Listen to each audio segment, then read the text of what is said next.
Hoje vamos meditar em 1 Coríntios 15, parando um pouco a sequência de Apocalipse, mas voltaremos a Apocalipse se o Senhor permitir. Se não terminarmos Apocalipse, é porque o Senhor veio nos buscar. Então a gente termina o estudo com Ele pessoalmente, que é muito melhor do que comigo. Mas hoje vamos meditar em 1 Coríntios capítulo 15, capítulo da Escritura que mais ensina sobre a natureza, a essência da ressurreição e as implicações práticas desse fato. Se Cristo ressuscitou, algumas coisas práticas devem acontecer na nossa vida. 1 Coríntios 15, a partir do verso 1, vamos meditar em alguns versículos apenas, inclusive parte daquilo que estudamos no retiro durante o nosso tempo juntos no acampamento que tivemos. 1 Coríntios 15, verso 1 diz assim: Irmãos, venho lembrar-vos o evangelho que vos anunciei, o qual recebestes e no qual ainda perseverais, por ele também sois salvos, se retiverdes a palavra, tal como vou-la preguei, a menos que tenhais crido em vão. Antes de tudo vos entreguei o que também recebi, que Cristo morreu pelos nossos pecados, segundo as Escrituras, e que foi sepultado e ressuscitou ao terceiro dia, segundo as Escrituras, e apareceu a Cefas e depois aos 12. Depois foi visto por mais de 500 irmãos de uma só vez, dos quais a maioria sobrevive até agora, porém alguns já dormem. Depois foi visto por Tiago, mais tarde por todos os apóstolos, e afinal, depois de todos, foi visto também por mim, como por um nascido fora de tempo, porque eu sou o menor dos apóstolos, que mesmo não sou digno de ser chamado apóstolo, pois persegui a igreja de Deus. Mas pela graça de Deus sou o que sou. E a sua graça que me foi concedida não se tornou vã. Antes trabalhei muito mais do que todos eles. Todavia não eu, mas a graça de Deus comigo. Portanto, seja eu ou sejam eles, assim pregamos e assim crestes. Ora, se é corrente pregar-se que Cristo ressuscitou dentre os mortos, como, pois, afirmam alguns dentre vós que não há ressurreição de mortos? E se não há ressurreição de mortos, então Cristo não ressuscitou. E se Cristo não ressuscitou, é vã a nossa pregação e vã a vossa fé. E somos tidos por falsas testemunhas de Deus, porque temos asseverado contra Deus que Ele ressuscitou a Cristo, ao qual Ele não ressuscitou, se é certo que os mortos não ressuscitam. Porque se os mortos não ressuscitam, também Cristo não ressuscitou. E se Cristo não ressuscitou, é vã a vossa fé, e ainda permaneceis nos vossos pecados. E ainda mais, os que dormiram em Cristo pereceram. Se a nossa esperança em Cristo se limita apenas a esta vida, somos os mais infelizes de todos os homens. Mas de fato Cristo ressuscitou dentre os mortos, sendo Ele as primícias dos que dormem. Visto que a morte veio por um homem, também por um homem veio a ressurreição dos mortos. Porque assim como em Adão todos morrem, assim também todos serão vivificados em Cristo. Cada um, porém, por sua própria ordem. Cristo as primícias, depois os que são de Cristo na sua vinda. E então virá o fim, quando Ele entregar o reino ao Deus e Pai, quando houver destruído todo o principado, bem como toda potestade e poder. Porque convém que Ele reine até que haja posto todos os inimigos debaixo dos pés. O último inimigo a ser destruído é a morte, porque todas as coisas sujeitou debaixo dos pés. E quando diz que todas as coisas lhe estão sujeitas, certamente exclui aquele que tudo lhe subordinou. Quando, porém, todas as coisas lhe estiverem sujeitas, então o próprio Filho também se sujeitará àquele que todas as coisas lhe sujeitou, para que Deus seja tudo em todos. Vamos orar. Obrigado, Senhor, pelo trecho da sua palavra que o Senhor nos dá agora e ao mesmo tempo nos dando o prazer de meditar nele. Obrigado pelo Espírito do Senhor, que é o autor final dessa palavra e que é Deus eterno e imutável, é o mesmo que habita em cada um dos teus filhos, que é o nosso mestre guia, que é aquele que ilumina as nossas mentes para compreendermos e dispõe o nosso coração para abraçarmos a tua verdade. Queremos pedir, Senhor, a ação poderosa, instrutiva, convertedora, santificadora do teu Santo Espírito em cada coração aqui nesta noite. Em nome de Jesus oramos. Amém. O tema que gostaria de abordar com os irmãos é evidente em 1 Coríntios capítulo 15, a certeza da ressurreição de Cristo. Mas não quero abordar esse tema num aspecto apologético, defendendo a veracidade da ressurreição de Cristo, embora que poderíamos fazer, porque Paulo começa o capítulo assim, mas estou pensando nas certezas cristãs, nas certezas de fé, nas implicações doutrinárias, teológicas, bíblicas que surgem do fato de que Cristo ressuscitou. Não vou discutir a veracidade da ressurreição de Cristo, estou partindo desse pressuposto de que todos aqui acreditam que Cristo ressuscitou, tem evidência suficiente disso. Vamos partir daí. Se Cristo ressuscitou, então as implicações vêm para as nossas vidas. Vamos pensar nisso. Há quem diga que a história geral da humanidade está cheia de exemplos de homens que foram vitoriosos, homens grandes. Havia Herodes o Grande, havia Alexandre o Grande, e todos, não tem nenhum pequeno, tudo é grande. Quando eles botavam sobrenome, sempre era fulano de tal, o grande, mesmo que eles fossem bem baixinhos, eles eram os grandes. E alguns dizem que a história tem uma galeria de pessoas que foram grandes, famosos e vitoriosos. Da minha parte, eu não conheço nenhum homem grande e vitorioso na história humana, por um motivo muito simples: todos eles perderam a batalha final. Onde é que está Alexandre o Grande? Onde é que está Napoleão, grande conquistador francês? Onde é que estão os 12 Césares, os 12 homens que governaram o mundo? Onde é que estão as cabeças pensantes impressionantes dos gregos? Onde é que estão os 300 de Esparta?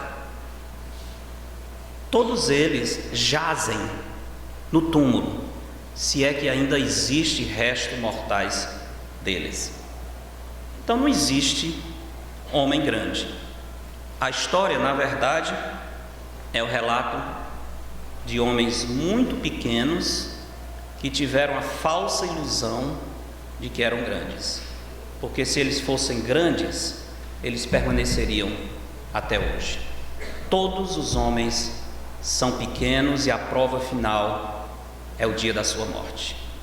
Recentemente, numa viagem, estava lendo sobre um homem grande, tido como grande, um homem que dizem que marcou o universo no breve tempo que viveu, cerca de 50 e poucos anos, e de fato ele está presente aqui entre nós, na mão de vários de vocês, inclusive na minha própria. Steve Jobs, o grande gênio, inventor, idealizador, propagador da Apple. Foi um homem certamente que, através da história daqui para frente, será reconhecido como um homem grande, como ele dizia que queria marcar a história. O problema é que o Steve Jobs morreu, e eu estava lendo um pouco sobre o que ele pensava da morte. É interessante você olhar o que esses homens pensam acerca da morte. Foi uma leitura rápida, porque eu estava lendo de graça no aeroporto, não queria pagar o livro, porque eu não ia ter tempo de ler. Então, eu gosto de chegar cedo no aeroporto, porque eu leio muito às custas do dono da livraria, né? Aí eu vou lá e olho o que me interessa. Aí um livro chamado A Cabeça de Steve Jobs, que sempre me interessou, e cada viagem que eu faço eu leio um capítulo. Dessa vez me chamou a atenção um capítulo final que me parece até que é um apêndice, eu não lembro de ter nas obras originais. E olha que eu já olhei muito esse livro no aeroporto. Mas nesse tinha uma nota dizendo o que o Steve Jobs pensa sobre a morte. Claro que isso é o que me interessou. Esqueci tudo e fui direto lá. Tanto me interessou, não só li de graça, como tirei a foto de algumas páginas para eu poder ficar lendo. E claro, estou com o equipamento do Steve Jobs, nada mais justo que tirar uma foto das palavras dele, né? Deixa eu ler para vocês rapidamente, se ele deixar no seu equipamento, as palavras dele. Essas palavras do Steve Jobs é um resumo de um discurso que ele fez em Stanford, uma das mais premiadas universidades do mundo, que fica na Califórnia, numa festa de colação de grau. Ele mesmo nunca estudou nessa universidade, mas foi chamado para ser o preletor dessa colação de grau por causa de quem ele é no mundo da tecnologia, ou era. E ele disse assim aos estudantes: lembrar que estarei morto em pouco tempo é a mais importante ferramenta que já encontrei para me ajudar a fazer as grandes descobertas da vida. Porque quase tudo, todas as expectativas externas, todo orgulho, todo medo de constrangimento ou de falha, olha, ele não está me deixando, deixa de ser importante diante da morte, restando apenas aquilo que realmente importa. Lembrar-se de que você vai morrer é a melhor forma que eu conheço de evitar a armadilha de pensar que tem algo a perder. Você já está nu. Não há motivos para não seguir as escolhas do seu coração. E ele continua dizendo: ninguém quer morrer.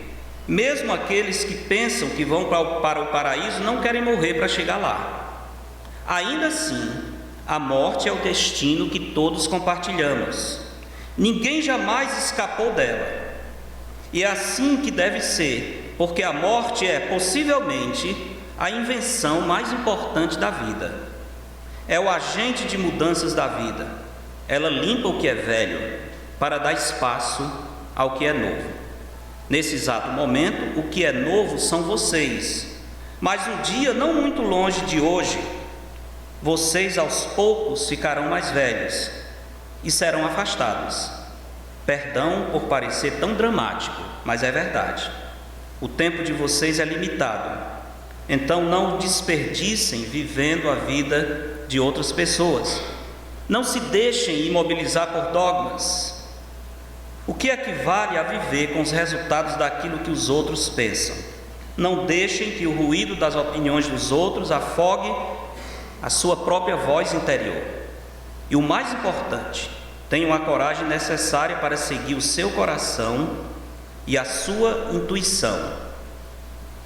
Eles, de algum modo, já sabem o que de fato você vai se tornar. Todo o resto é secundário. Tem muito o que pensar sobre essas palavras do Steve Jobs. Há verdades nelas, certamente. Há uma verdade que, de fato, deveria ser uma coisa invejável pelos cristãos. Eu lembro quando o Steve Jobs morreu, eu escrevi um artigo para o Semeador, nosso velho Semeador, que já vai fazendo história, né? Sobre a maneira como Steve Jobs encarava a vida e a brevidade da vida, e como ele queria fazer as coisas com excelência, porque ele sabia que ia morrer. E, de fato, o homem que escreveu a biografia disse que ele tinha uma obsessão pela morte. Ele tinha sempre aquela noção de que a sua vida seria curta e, portanto, ele queria fazer o máximo no pouco tempo que ele estivesse. Tem algumas verdades, sim. Agora, o que é triste é que o Steve Jobs admite: você já está nu.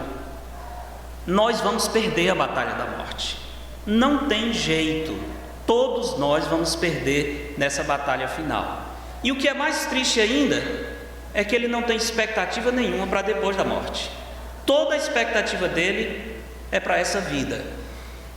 E alguém inteligente que tem toda a expectativa nessa vida e nenhuma esperança eterna, ou ele vai ter que se agarrar a alguma coisa que lhe dá sentido, ou ele se suicida. Ele não vai suportar viver sem um motivo. Ele vai ter que ter algo muito forte. E Steve Jobs tinha algo muito forte. A Apple, que não era uma empresa, era um Deus, era uma religião. Ele deu a vida. Ele estava doente, ele escondeu a doença. Dizem que ele poderia ter se tratado mais cedo, se ele tivesse parado um pouco essa fixação e adoração pela Apple. Mas ele preferia morrer do que largar o seu trabalho, porque ninguém vive sem adorar um Deus. Quando não se adora o Deus verdadeiro, cria-se outros deuses, ou então se morre. Infelizmente, esse homem sabia que ia perder e perdeu a batalha final da morte.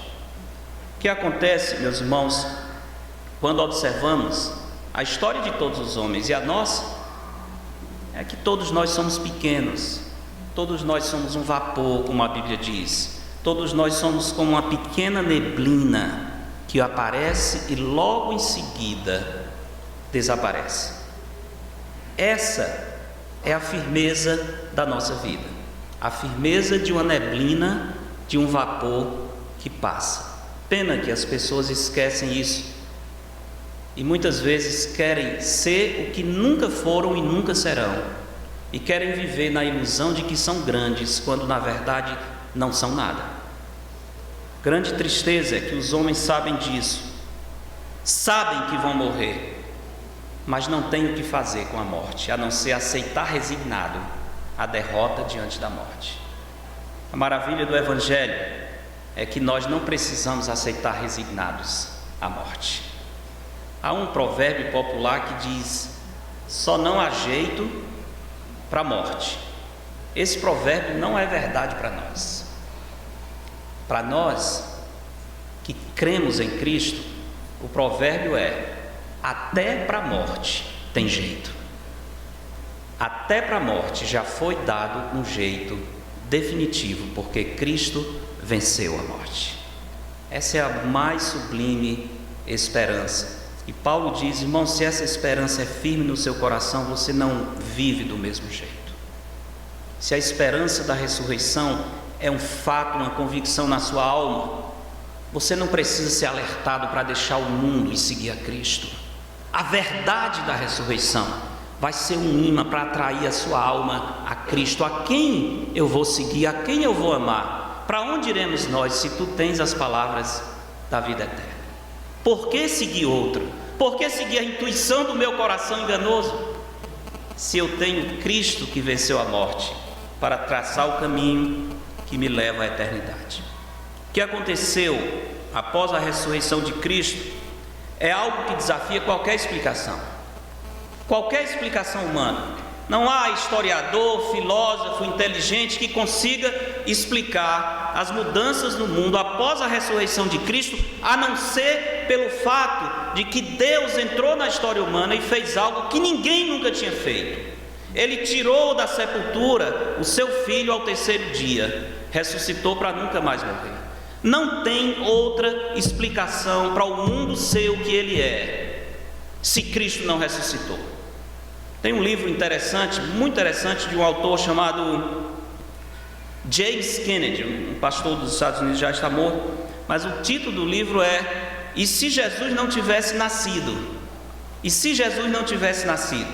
São vários capítulos, 10 ou 12 capítulos, onde ele vai dizendo todos os impactos na história humana, por que Jesus nasceu. O impacto na saúde, o impacto no direito, o impacto na sociedade, o impacto na filosofia, o impacto nas obras de misericórdia, o impacto nas escolas. Não haveria tantas escolas, não haveria hospitais, não haveria missionários dando a sua vida por amor ao próximo em lugares inóspitos. O mundo não seria o que é se Jesus não tivesse nascido. Mas eu acho que precisa uma próxima obra. Alguém que quiser se habilitar pode escrever: o que seria o mundo se Jesus não tivesse ressuscitado? O que seria o mundo? Na verdade, o nascimento de Cristo é um fato marcante, Mas sem a ressurreição, ele seria igual a qualquer um outro. Ele seria como Maomé, como Buda, como Confúcio, como qualquer outro. A grande diferença entre Jesus e todos os homens é que todos esses você pode ir visitar e lá está a tumba e a placa dizendo: aqui jaz Maomé. A de Cristo, você não pode encontrar uma placa dizendo: aqui jaz Jesus Cristo, porque o corpo de Cristo não jaz em lugar nenhum, nunca. Alguém, apesar do grande desejo dos homens, conseguiu encontrar um corpo e provar que esse corpo é de Jesus Cristo. Nunca se conseguiu isso. E olha que se fosse possível, era tudo o que o homem incrédulo gostaria de ter. Imagina se os fariseus, os saduceus, lá no primeiro século, soubessem onde estava o corpo de Cristo. Imagina o que eles teriam feito. Porque depois da ressurreição, aqueles homens tímidos, covardes, aquele Pedro que negou a Cristo 3 vezes, inclusive amaldiçoando, dizendo, jurando: eu nunca vi esse homem, eu não sei quem ele é. Depois da ressurreição, esse Pedro se apresenta diante do sinédrio e diz para eles: eu não posso deixar de falar do que eu vi e ouvi. Se quiserem me prender, me prendam. Se quiserem me matar, me matem. Mas eu não deixo de falar, porque é verdade.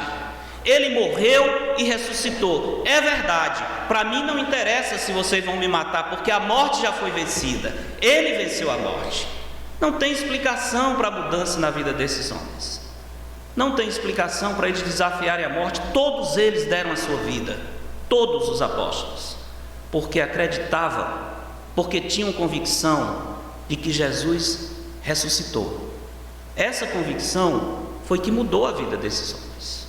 Se eles tivessem roubado o corpo de Cristo, 1 ou 2 talvez poderiam ter morrido, para manter o mito da ressurreição, mas todos eles iam manter essa mentira, sabendo que era mentira, e dar sua vida por uma mentira.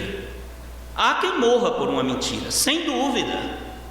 Aqueles soldados loucos do Estado Islâmico, aqueles jovens alucinados e absolutamente cegos por uma ideologia demoníaca, eles estão morrendo por uma mentira, mas crendo que é verdade. Eles acham que é verdade. Ninguém morre por uma mentira crendo que é mentira. Os apóstolos jamais teriam dado a sua vida.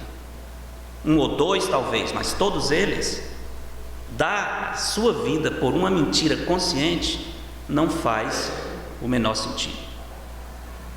A única explicação plausível que o mundo não aceita é que o corpo de Jesus não existe porque ele ressuscitou.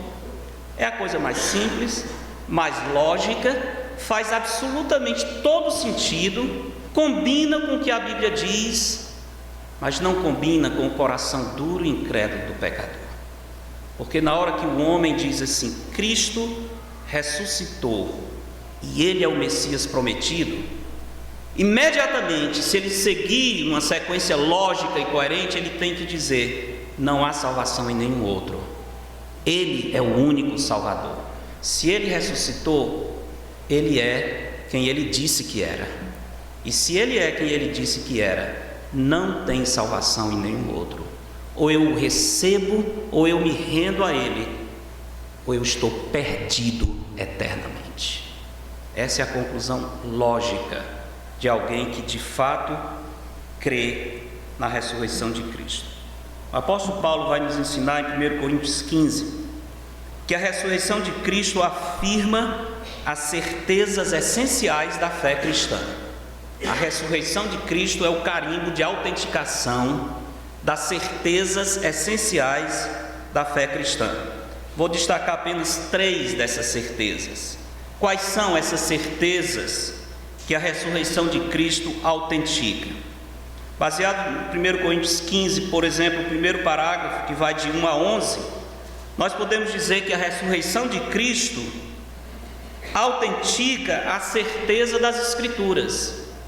A ressurreição de Cristo é o que justifica a veracidade das Escrituras. Se Cristo não tivesse ressuscitado, um efeito direto, não existiria Bíblia. Não existiria Bíblia. Já pensou nisso?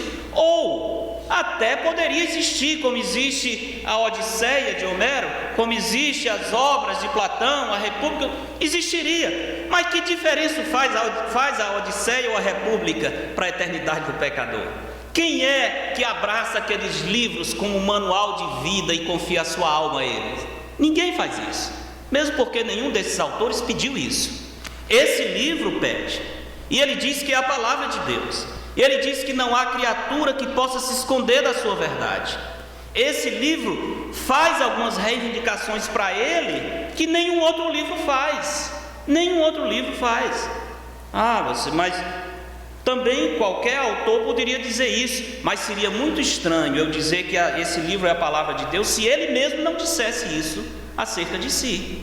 Eu poderia estar jogando sobre ele algo que eu queria, mas quando você abre esse livro, ele diz que é a palavra poderosa de Deus, que quebra corações, que é mais forte do que uma grande marreta, como Jeremias diz, que esmiuça a penha. É um livro que muda vidas, que muda intenções. É um livro que transforma a mente e o coração de uma pessoa. Se Cristo não tivesse ressuscitado, a Bíblia seria só mais um livro na biblioteca como qualquer outro. Não seria o manual de vida que ela é. Por quê? Veja, 1 Coríntios 15, verso 4, ele diz: antes de tudo vos entreguei, que também recebi. O que é que eu recebi? Eu recebi isso, que Cristo morreu pelos nossos pecados, segundo o quê? As Escrituras, e que foi sepultado e ressuscitou ao terceiro dia, segundo as Escrituras. Ou seja, eu vi o Senhor ressuscitado, e quando eu vi, isso deu certeza de que o Antigo Testamento é verdade. Se ele não tivesse ressuscitado, essa Escritura não teria nenhum valor.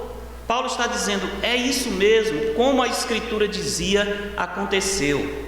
E a Escritura dizia, falava da ressurreição de Cristo? Claro que falava. Os salmos, por exemplo, messiânicos, Salmo 16, que é um salmo messiânico, que termina dizendo: tu me farás ver os caminhos da vida, não deixarás a minha alma na morte, nem permitirás que o teu santo veja corrupção.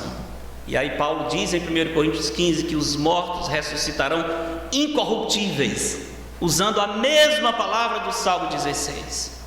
Se Jesus não tivesse ressuscitado, o Salmo 16 era mentira.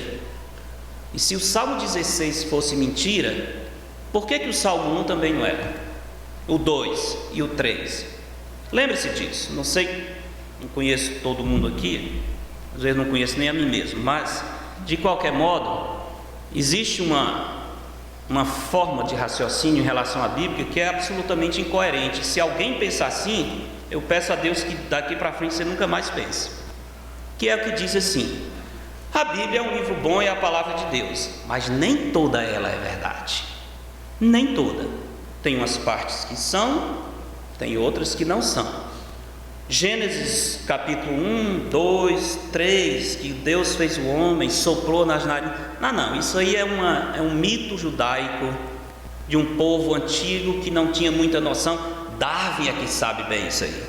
Pergunte não a Moisés, pergunte a Darwin. É Darwin que sabe. E foi há pouco tempo, inclusive, que ele fez a descoberta maravilhosa que nós somos todos macacos evoluídos. A família de Darwin eu não sei, mas a minha eu conheço bem, tá? Não tem nada a ver com macaco. Mas alguns pensam,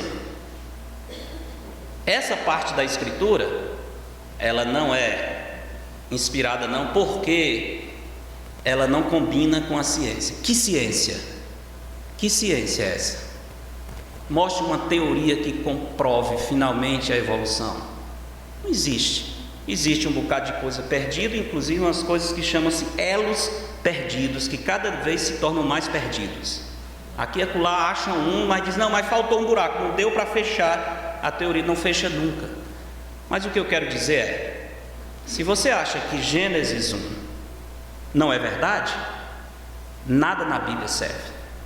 Porque que segurança eu tenho num livro que tem 10 capítulos verdadeiros e tem um mentiroso no meio. Como é que você vai separar o que é verdade e mentira? Ou eu abraço toda a Escritura, ou eu rejeito toda a Escritura. Eu não posso selecionar, concordam? Ou toda a Bíblia é verdadeira, ou ela não serve para coisa nenhuma. O que eu não posso é ficar selecionando os textos conforme me convém e conforme combina com a minha forma de pensar. Ah, mas isso vai contrário a alguns cientistas. Claro que vai contrário a alguns cientistas, é óbvio. Você decide se segue a cabeça dos homens ou a cabeça de Deus. Claro que vai. Quando é que a cabeça humana vai concordar com a cabeça divina? Possível. A ressurreição de Cristo mostra que a Escritura é verdadeira. A ressurreição autentica a confiança nas Escrituras, não só do Antigo Testamento, mas também do Novo Testamento.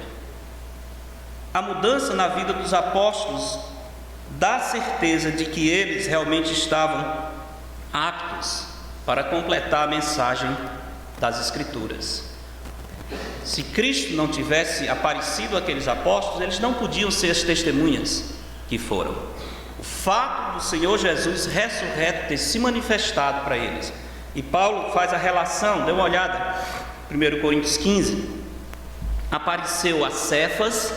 Nós estávamos estudando esse versículo lá no retiro, eu mencionando para os irmãos que o verbo aparecer aqui é uma palavra especial que não significa aparecer em visão, porque há alguns textos na Escritura em que a pessoa sonhou, em que ela viu, ela teve uma visão. Não é essa palavra aqui.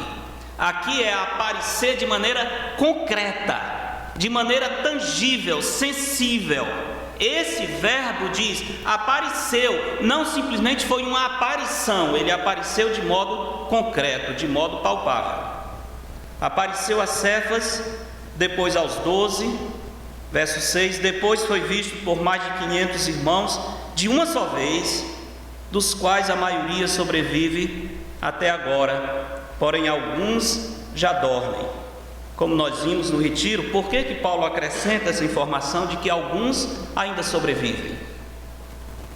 É simplesmente para dizer, olha, o que eu estou dizendo, eu não tenho que esconder. Vocês querem testemunhas do que eu estou falando?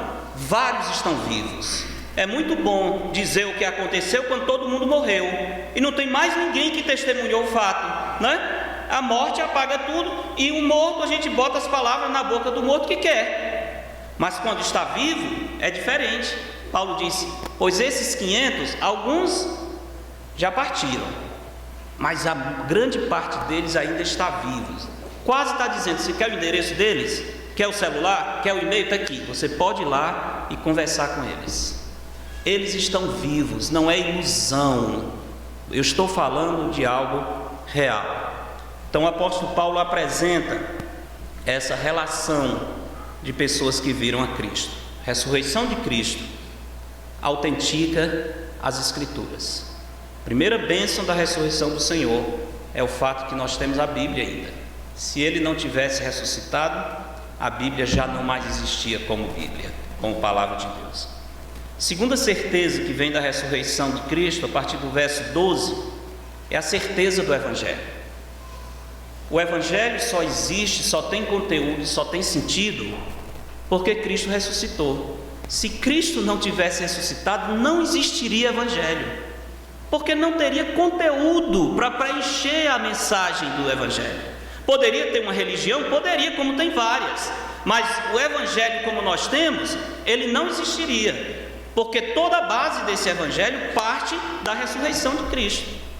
Sem ressurreição não haveria o Evangelho, porque ele estaria desprovido de conteúdo, e mais do que isso, o Evangelho estaria desprovido de poder para transformar uma vida.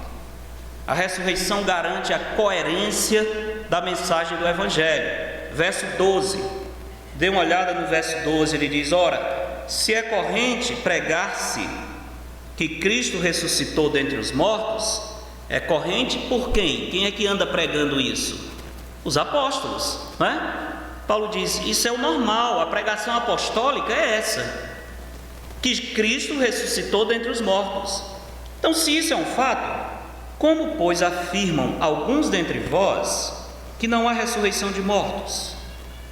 Se não há ressurreição de mortos, então Cristo não ressuscitou. E se Cristo não ressuscitou, é vã a nossa pregação e vã a vossa fé. A mensagem do Evangelho, Paulo está dizendo, ela não admite incoerências ou incongruências no seu conteúdo. Uma mensagem, para ser verdadeira, ela tem que resistir ao teste da lógica. Nem tudo que é lógico é verdadeiro. Você pode muito bem fazer um jogo de lógica com uma coisa falsa. Muitas mentiras também podem ser propagadas com lógica, mas tudo que é verdadeiro é lógico, ok? Tudo que é verdadeiro é lógico. O Evangelho mantém a sua coerência lógica na base da verdade do fato que Cristo ressuscitou. Por isso que Paulo diz, ora, se os apóstolos pregam que Cristo ressuscitou dos mortos, como é que alguns estão dizendo que não há ressurreição de mortos? Ele está dizendo, olha, tem uma coisa incoerente aqui.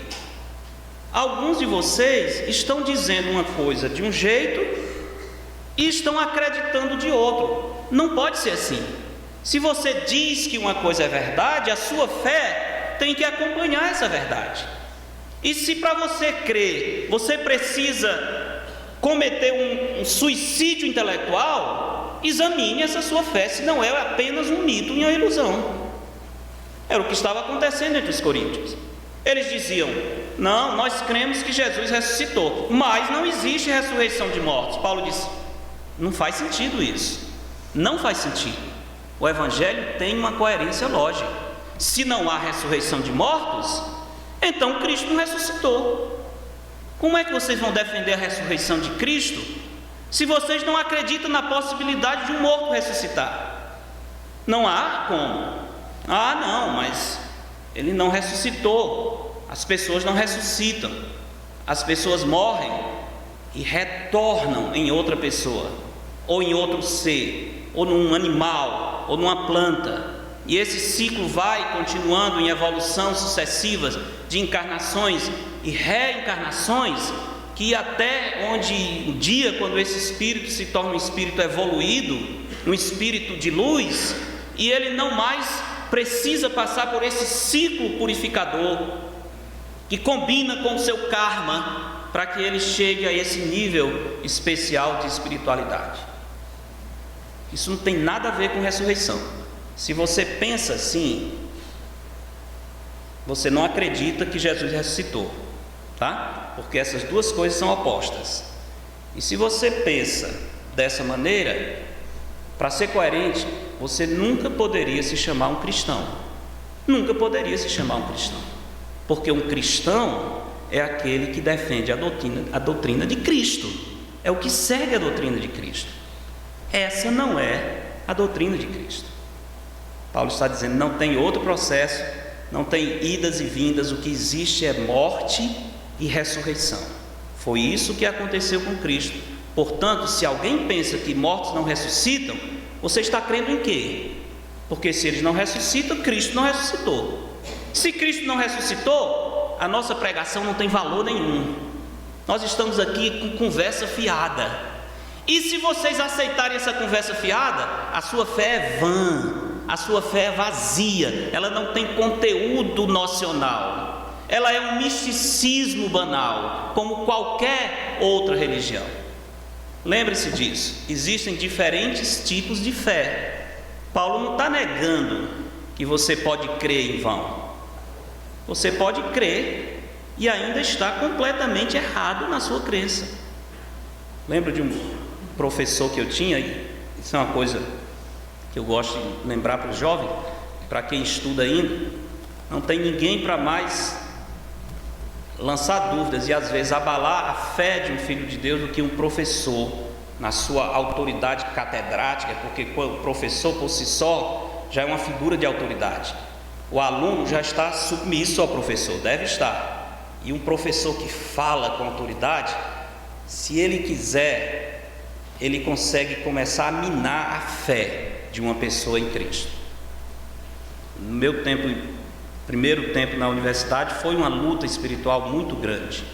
especialmente com filosofia, com sociologia, porque os professores tinham a intenção declarada de minar a fé. E quantos chegavam na faculdade com um pouco de fé e saíam completamente ateus? Não sem fé, saíam crendo que Deus não existe. Só mudou a fé, eles continuavam crendo.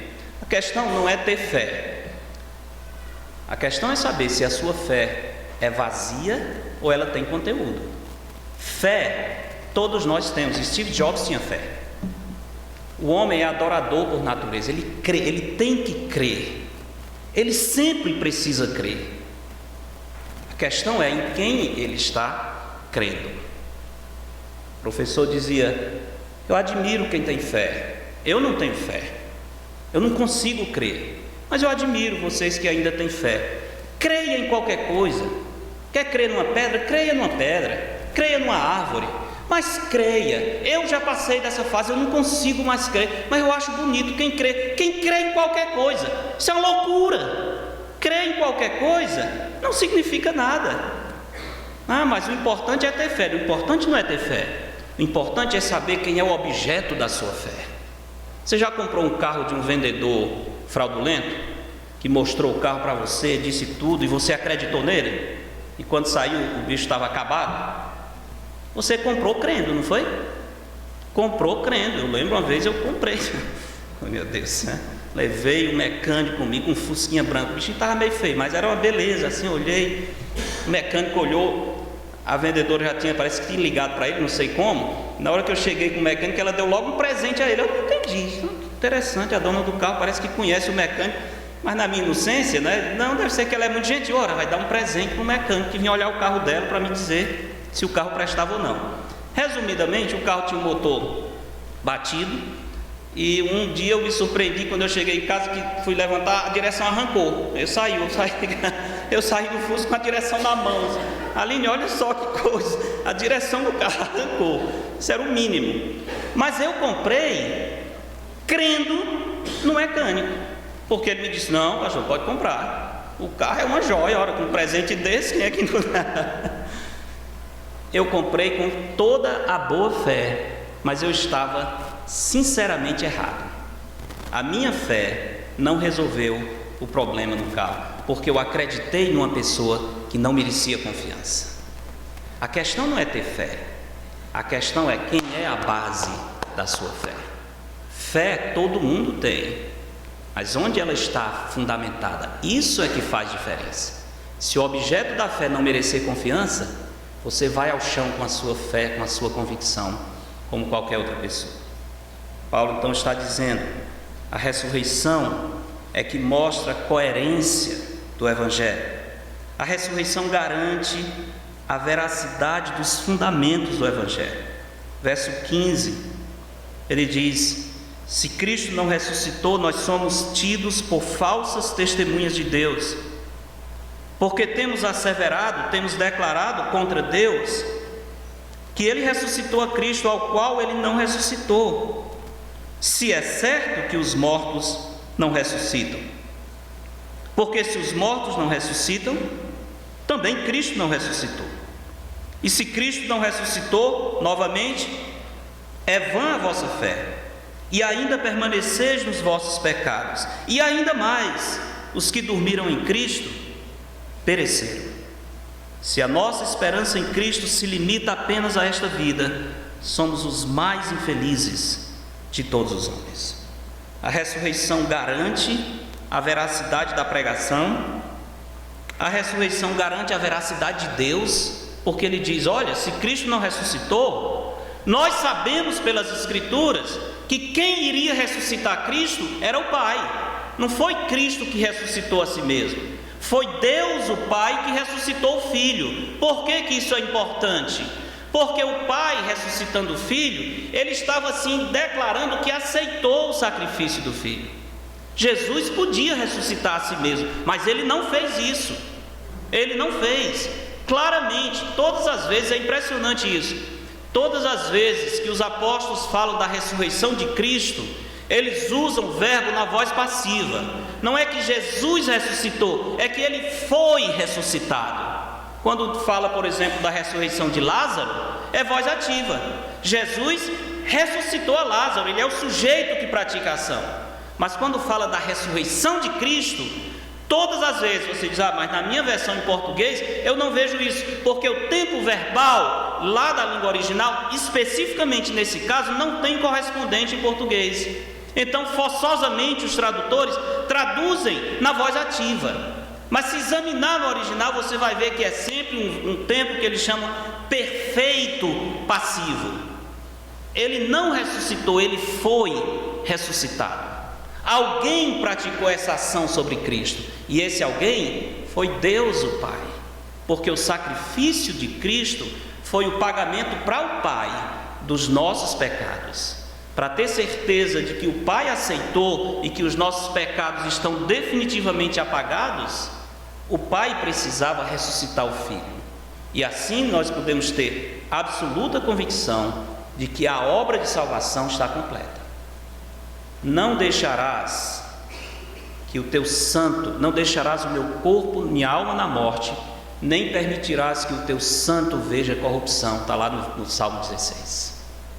Quem não deixaria? Deus o Pai. Então Paulo diz, se Cristo não ressuscitou, então nós estamos falando a mentira acerca de Deus, dizendo que Ele fez uma coisa que Ele não teria feito. Se Cristo não ressuscitou, nós temos um problema com os fundamentos centrais da nossa fé. Sem ressurreição, a fé seria apenas um elemento religioso místico, vazia.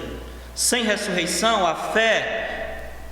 sem ressurreição, o pecado ainda teria a palavra final.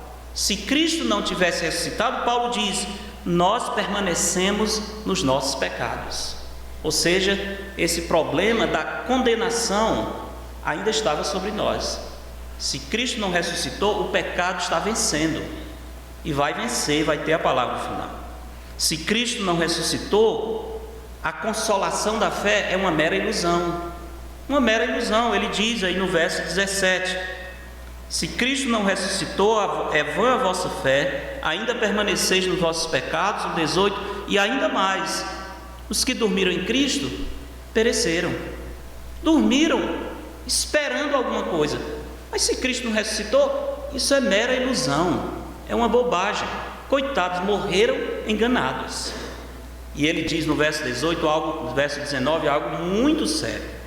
Se Cristo não ressuscitou, nós não temos motivos e razões para ter uma vida prática, moral e ética. Se Cristo não ressuscitou, não faz sentido a vida moral. Já pensou nisso? Verso 19.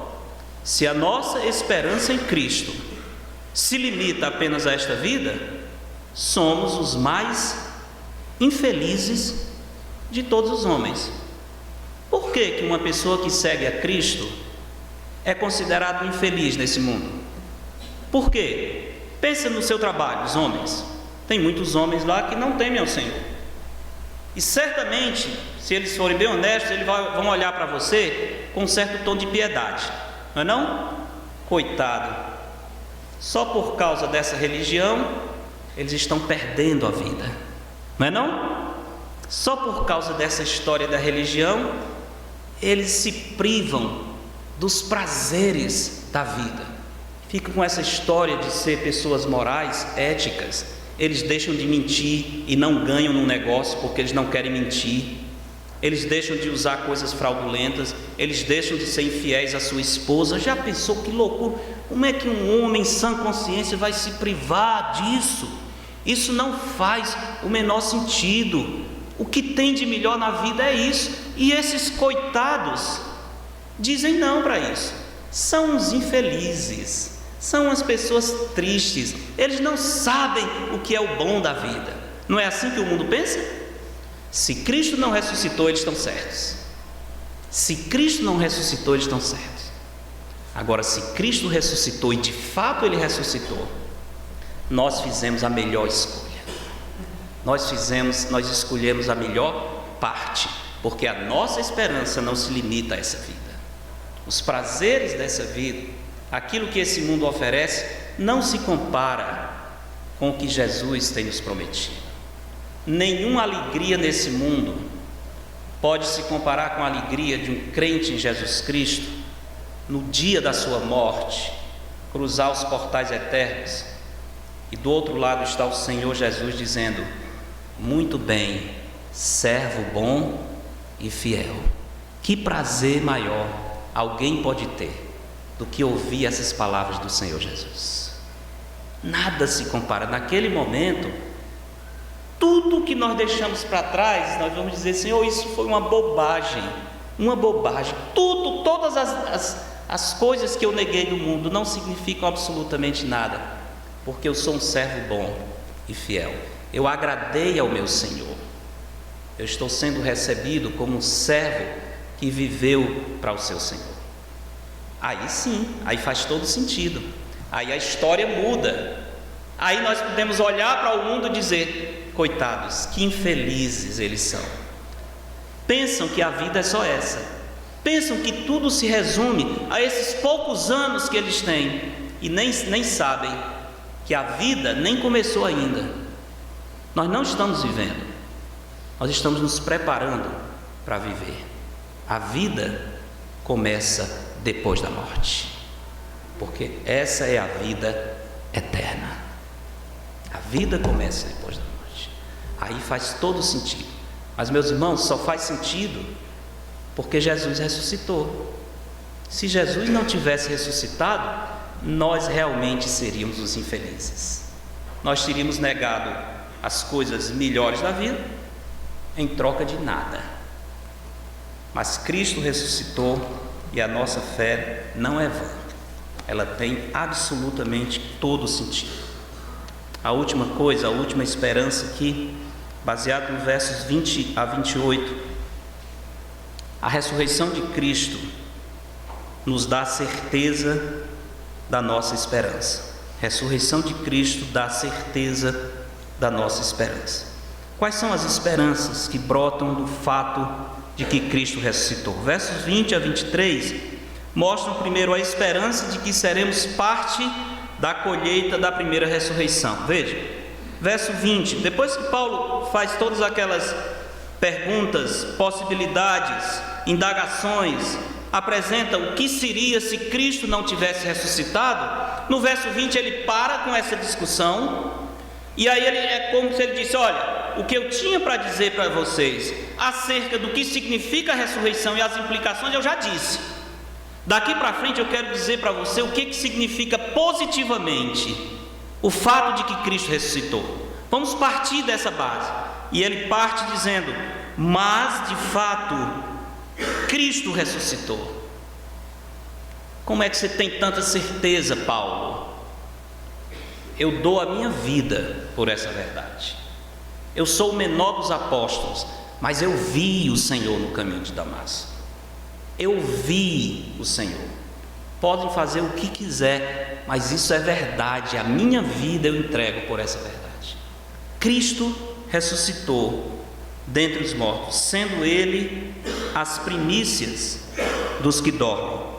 Visto que a morte veio por um homem, também por um homem veio a ressurreição dos mortos. Porque assim como em Adão todos morrem, assim também todos serão vivificados em Cristo. Esses 3 versículos são maravilhosos, porque eles dizem o seguinte: o efeito inescapável da maldição herdada por estarmos em Adão se reverte em salvação, porque agora somos representados em Cristo. Assim como por um só homem entrou o pecado no mundo, e pelo pecado a morte, Romanos 5,12, assim a morte passou a todos os homens, porque todos pecaram. Romanos 3,23, todos pecaram e carecem da glória de Deus. Romanos 6,23, o salário do pecado é o quê? É a morte. Agora, quando Paulo diz todos pecaram, alguns homens param e dizem: não, mas eu não pequei. Porque essa declaração de Paulo é muito inclusiva. Ele está dizendo que toda a humanidade pecou. Toda a humanidade inclui todos aqueles que vão nascer ainda. Todos pecaram? Todos pecaram. Como é que todos pecaram? Quando foi que a humanidade toda pecou? foi quando a humanidade, por acaso, era apenas 2 pessoas. Eram só 2 pessoas, mas quando fizeram o IBGE para contar a humanidade, deu 2, certo? Quantas pessoas tem na humanidade? 2. Isso é a humanidade, Adão e Eva. Por acaso eram 2, foi fácil, não existia IBGE nesse tempo, porque ninguém ia conseguir emprego para contar 2 pessoas. O que ocorre, irmãos, que os homens não entendem, é que esses 2 representam a raça humana. Todos nós estávamos neles, eles são os nossos pais, eles são a nossa fonte. Se a fonte é corrompida, tudo que brota da fonte é corrompido. A fonte se corrompeu, nós somos fruto desse casal. Esse casal corrompido transferiu a sua corrupção para todos nós. Por isso Davi diz no Salmo 51, eu nasci em iniquidade e em pecado me concebeu minha mãe. Nasci em iniquidade. Mas isso é um exagero com as crianças, são tudo uns anjinhos, né? Dormindo, talvez, né? Às vezes alguns nem dormindo são tão anjinhos, né? Agora no retiro a gente estava com as crianças lá, até falando com a Márcia e outras, né? Estudando, chega o Levi para brigar, reclamar comigo, imagine só, para advogar uma briga dele com as meninas que não queriam dar os bolinhos de barro que elas estavam fazendo para ele. Não sei se ele ia comer. Disse, pastor, elas não querem dividir comigo os bolinhos de barro. Mas Levi, que tragédia é essa, né? Você, puxa vida, elas não querem compartilhar. Agora eu já vi o Levi também outro jeito, nem sem querer compartilhar. Agora quando a casa sobra para ele, ele pede o pastor para ser o advogado, né? Não é só o Levi. Se quer saber se o menino é pecador, observe ele crescendo, você vai ficar admirado e dizer assim, quem foi que ensinou isso para esse menino? Está só o menino na sala brincando, chutou a bola, quebrou já, tem ninguém mais. Meu filho, quem quebrou? Não sei, não, foi eu não. Tem mais alguém aqui? Tem não. Você não sabe? Sei não. Mas que menino inteligente. Inteligente não, é pecador na verdade, né? E isso aí sabe o que é? Herança do pai e da mãe. Aí a prova de que ele é seu filho. É exatamente isso. Mas o menino pegou mesmo a minha mania de mentir, né? Pegou o meu pecado lá. Você não precisa ensinar o filho a ser agressivo, a mentir, a enganar. Não precisa. Você terá grandes dificuldades para ensinar a fazer o bem. Mas para fazer o mal, deixe a criança entregue a si mesmo, Salomão diz. E ele vai envergonhar a mãe. Só deixa. Por quê? Porque ele entregue a si mesmo, a corrupção do pecado que ele herdou dos seus pais vai brotar naturalmente. E no dia em que ele tiver condições de decidir, ele vai decidir pelo erro. É triste, mas é verdade. Meu filhinho, infelizmente, lamento, é trágico. Mas é assim que a Bíblia diz. Por isso que cedo nós temos que ensinar o Evangelho aos nossos filhos. Nunca partir do pressuposto de que eles são bons. Eles não são bons, são pecadores como nós. Por quê? Porque são filhos de Adão, e o pecado de Adão passou para todos. Agora, a grande bênção da ressurreição de Cristo é, assim como o pecado de Adão passou para todos, a justiça de Cristo passa de volta para todos os que creem. Tem a transferência do mal, mas tem a transferência do bem também. Jesus é o segundo Adão, mas ele só se qualifica para isso porque ele ressuscitou. Senão ele não poderia ocupar essa posição. Isso que o apóstolo Paulo nos diz. No final do nosso texto, mostra que a esperança de que o mal será definitivamente derrotado também vem da ressurreição de Cristo. Verso 24 diz: então virá o fim, quando ele entregar o reino ao Deus e Pai, quando houver destruído todo o principado, bem como toda potestade e poder, porque convém que ele reine até que haja posto todos os inimigos debaixo dos pés. O último inimigo a ser destruído é a morte. Olha que esperança maravilhosa, meus irmãos. Porque Cristo ressuscitou, o mal não vai vencer. O mal não vai vencer. Às vezes nós temos essa impressão de que a maldade, a perversão, a iniquidade vai prevalecer e vai dominar o mundo. Não vai dominar o mundo, porque Cristo venceu a morte. Todo o mal, todos os principados e potestades, todas as forças do maligno, com todas as suas artimanhas, todas elas serão esmagadas debaixo dos pés de Cristo, porque Ele venceu a morte.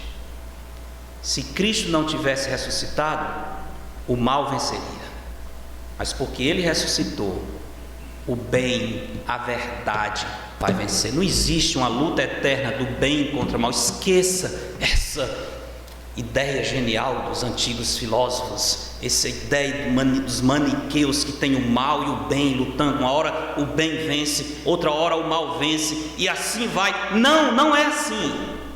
O mal aparentemente tem algumas vitórias, mas a vitória final será do bem, porque Cristo venceu a morte.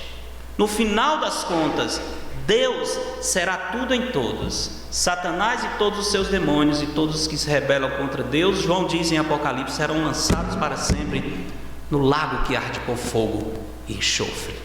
E daí para frente haverá novos céus, nova terra. O Senhor Jesus vai convergir toda a glória da criação para Ele, e depois Ele vai entregar essa glória ao Pai, voluntariamente.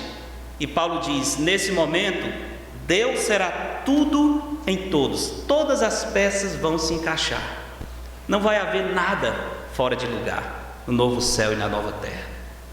O bem vai vencer, porque Jesus ressuscitou.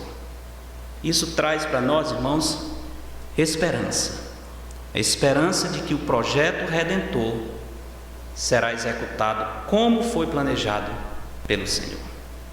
A ressurreição de Cristo tem um efeito cósmico, A própria natureza vai receber as bênçãos da ressurreição de Cristo. Paulo diz que a criação geme por causa da maldição do pecado, esperando a libertação dos filhos de Deus. No dia em que nós formos libertos, e pode acontecer mais rápido do que nós pensamos, todos os problemas ecológicos começarão a se resolver. No dia em que Cristo esmagar o inimigo debaixo dos seus pés, por exemplo, João, em Apocalipse capítulo 20, fala de um período de 1000 anos em que a serpente será aprisionada. Sabe o que vai acontecer nesse período? Vamos estudar depois em Apocalipse 20. Mas o que vai acontecer é que a terra vai produzir de uma maneira que nunca produziu. Sabe o que vai acontecer? Os animais passarão por uma transformação tremenda, porque o leão comerá palha junto com o boi. Já pensou? Deixará de ser carnívoro, vai ser herbívoro. Um leão com a boca cheia de palha. Já pensou nisso? Sabe o que vai acontecer? Uma criança de peito vai colocar a mão no local onde tem uma cobra venenosa, e mal nenhum será feito. Já pensou nisso? Toda a criação transformada, porque Jesus estará reinando nesse mundo. E naquele reinado, o Senhor estará mostrando o que seria esse mundo se o pecado não tivesse entrado nele. Tudo isso porque Jesus ressuscitou. Não tem esperança maior. Não sei que lutas talvez você está passando e que desespero talvez esteja na sua alma. Se Cristo ressuscitou, tem esperança para a sua dor. Se Cristo ressuscitou, o desespero não faz sentido. Sabia disso? O que é que pior pode acontecer para você? O pior que pode acontecer é eu morrer. Se Cristo ressuscitou, até isso Ele já venceu. Até a morte não será um inimigo que terá poder sobre nós. Nós vamos poder encarar a morte e dizer como Paulo: onde está, ó morte, a tua vitória? Já pensou nisso? Encarar a própria morte com coragem e dizer: eu não tenho medo de você, porque o meu Cristo ressuscitou. Essa é a maior vitória, meus irmãos. E eu quero desafiar todos aqui que olhem para o seu próprio coração e respondam para si mesmo: você tem essa certeza? A ressurreição de Cristo lhe dá certeza e confiança para encarar a própria morte? A ressurreição de Cristo tira de você o medo da eternidade? A ressurreição de Cristo lhe coloca hoje diante de Deus e diz assim: Senhor, estou pronto na hora que o Senhor quiser, e eu sei qual é o meu destino. Eu não vou partir para a eternidade na dúvida. Eu sei qual é o meu destino. E eu sei porque o teu filho ressuscitou. E eu creio nele como meu Senhor e Salvador. Eu creio que ele é quem ele disse que era. Eu creio no que Pedro disse em Atos 4,12, quando diz: não há salvação em nenhum outro, porque abaixo do céu não existe nenhum outro nome dado entre os homens, pelo qual importa que sejamos salvos. Eu creio, Senhor, que Tu és o único nome capaz de salvar. Não tem outro, não há outra esperança, não há outro caminho, não há outro que venceu a morte. Por isso, eu quero confiar em Ti de todo o meu coração. Eu quero entregar a Ti a minha alma. Eu quero entregar a Ti o meu destino, a minha eternidade. Eu quero entregar somente a Ti toda a minha eternidade. A minha fé vai ser depositada exclusivamente no Cristo que ressuscitou, venceu a morte. Meu desafio para todos aqui é esse. Você já colocou a sua fé em Jesus dessa maneira? Você crê em alguém? Você crê em alguma coisa? Se você não crê em Cristo, talvez você crê em você mesmo. Se você não tem a esperança em Cristo, você tem esperança em outra fonte. A minha pergunta é: essa sua esperança vai resistir à eternidade? Vai resistir à eternidade? O apóstolo Paulo diz: hoje é o dia da salvação. Hoje é o dia da salvação. O apóstolo Paulo diz assim: se com tua boca confessares a Jesus como Senhor, e em teu coração creres que Deus ressuscitou que Ele ressuscitou dentre os mortos, serás salvo. A minha pergunta então direta é: você é salvo? Essa é a pergunta direta. Você é um salvo em Jesus Cristo? Não sou. E por que não é? O que está faltando? Se com a sua boca confessar, você é capaz de dizer: Jesus é Senhor, Jesus é o meu Senhor. Você é capaz de confessar isso de todo o coração? Jesus é o meu Senhor. Se você confessa isso, e se dentro do seu coração você diz: eu creio que Ele ressuscitou, eu não tenho nenhuma dúvida, Ele ressuscitou. Pois se você tem essas duas coisas dentro de você, declara Jesus como Senhor da sua vida, baseado na crença da ressurreição, você será salvo. Se você não é salvo, a boa notícia é: você pode ser salvo hoje. Essa esperança que nós temos pode ser sua. Você pode sair daqui tendo recebido o maior presente que alguém poderia receber: a vida eterna em Jesus Cristo. Hoje é um dia muito especial para você que não é salvo considerar o estado da sua alma. O dia em que celebramos a ressurreição de Jesus Cristo. Por que não ser nesse dia, o dia da sua ressurreição, em que você vai sair da morte para a vida? Em verdade vos digo: aquele que ouve as minhas palavras e crê naquele que me enviou, tem a vida eterna. Não entra em juízo, mas já passou da morte para a vida. Passar da morte para a vida. Você já passou da morte para a vida? Já pensaram nisso? Não, não passei, eu estou na morte. Por que vai continuar na morte? Por quê? Tem alguma outra esperança para você? Vai desafiar a eternidade, vai desafiar o juízo de Deus. Quem é você para não correr para Cristo? Quem é? Você está esperando o que da sua vida? Mas eu quero dar oportunidade. Normalmente nós não fazemos muitos apelos, vocês sabem disso. Mas Cristo fez em alguns momentos, e nós devemos também dizer: Jesus está lhe chamando. Jesus está lhe chamando hoje. e se o Espírito Santo já lhe convenceu aí dentro, nós gostaríamos de saber o que foi que aconteceu na sua alma. E gostaríamos de ouvir com a sua boca você confessando: eu creio que Jesus é o meu Senhor e o meu Salvador. E assim nós sabemos que mais uma pessoa nasceu em Jesus Cristo. Alguém aqui entre nós que nunca fez essa decisão, mas que hoje está convencido por Deus de que não tem outra opção e gostaria de correr para Cristo? Qualquer pessoa entre nós que nunca fez essa decisão e gostaria hoje de declarar para a igreja: hoje eu quero Jesus como meu Senhor. Não sou eu que quero, hoje eu sei que Jesus me quer, Ele me quer, Ele está me chamando.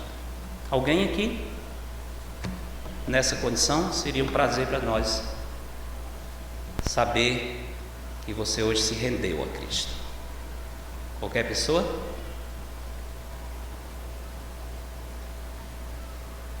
Nós não estamos aqui para convencer e converter ninguém, porque é o Espírito Santo que faz. Mas nós cremos firmemente que a Bíblia diz que a palavra do Senhor não voltará vazia. E eu queria lembrá-los mais uma coisa: se a palavra de Deus não volta vazia, quando ela não salva, ela condena. A palavra de Deus nunca vai e volta sem causar um efeito. Pense nisso. Eu não tenho poder nenhum, mas a palavra do Senhor vai ser a base pela qual nós seremos julgados. Ela foi entregue. Nossa oração é que essa semente brote para a vida eterna. Deus nos abençoe.